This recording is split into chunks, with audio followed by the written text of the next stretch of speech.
Oke, di part 2 kita akan coba simulasikan eh, studi kasus maksimasi. Kalau di awal tadi minimasi, kedua ini kita maksimasi. Ya. Jadi contoh, saya memiliki 4 orang tim sales. Ya. Dan ini akan saya tempatkan di 4 wilayah penjualan. Ya. Teman-teman bisa lihat di sini tabel di bawah. Saya punya 4 sales, ya. Sales A, sales B, sales C, dan sales D. Ada 4 sales. Kemudian saya punya 4 wilayah operasi, ya. Wilayah 1, wilayah 2, wilayah 3, dan wilayah 4. Ya. Kita lihat baris atau row yang pertama untuk sales A. Si sales A ketika dia jualan di wilayah 1, dia mendapat profit 10. Ketika dia jualan di wilayah 2, dia dapat profit 14.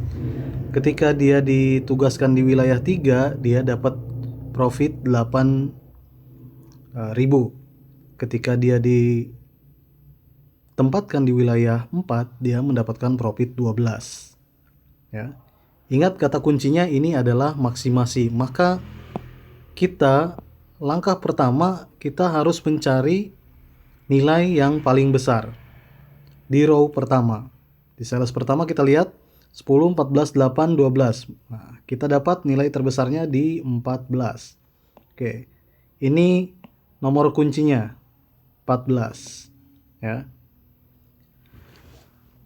Setelah ini ditemukan, masuk ke tabel interpretasi kedua. Ya, kita buat tabel lagi, ya. Nah, 14 ini kita hold, kita pegang sebagai acuan untuk menjadi faktor pengurangan dari nilai-nilai yang berada di tabel. Contoh, di sales A wilayah 1 kan nilainya 10. Nah, 14 dikurangi 10 berapa? 4. Maka di tabel baru kita buat 4. Ya. Kemudian wilayah 2, 14 dikurangi 14.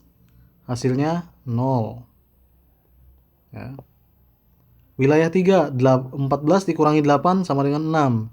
14 dikurangi 12 ya, sama dengan 2. Dan seterusnya, semua dikurangi 14 dikurangi nilai ini. Maka didapatlah nilai tabel kedua. Ya. Nilai tabel kedua seperti ini. Oke. Setelah pengurangan tadi dari nilai 14. Maka muncul angka-angka baru. Sales A wilayah 1 4, wilayah 2 0, wilayah 3 6, wilayah 4 2. Nah, kita pakai metode Hungarian di mana kita cari dulu nilai yang terkecil dari semua tabel yang ada dari tabel interpretasi kedua. Nah, dapat kita simpulkan bahwa nilai yang terendah adalah 0, ya. 0 di sini ya.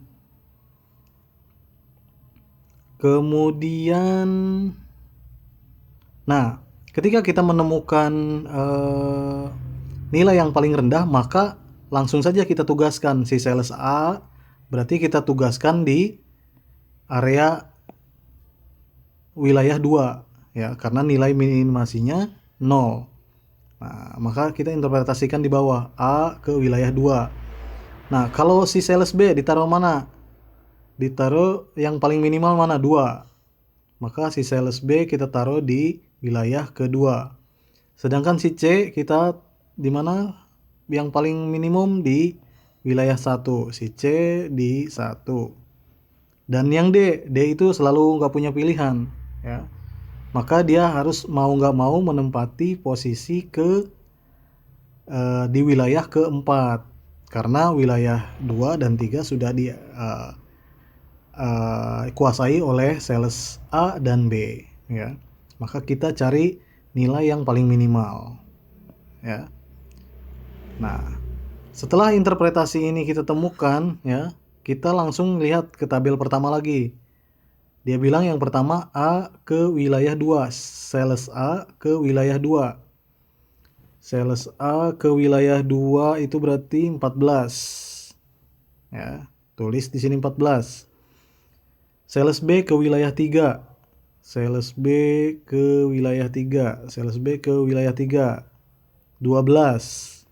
Maka tulis 12. Ya. Terus sales C ke wilayah 1. Sales C ke wilayah 1 nih berarti 13, maka ditulis 13.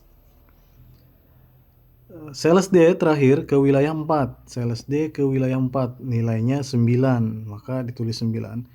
Kemudian ini total, maka totalnya 48 juta rupiah. Nah, ini adalah dan ini adalah nilai maksimal dari bagaimana kita menempatkan penjualan atau sales kita terhadap 4 wilayah yang berbeda, sehingga menghasilkan keuntungan atau cuan maksimal di 48 juta rupiah. Terima kasih.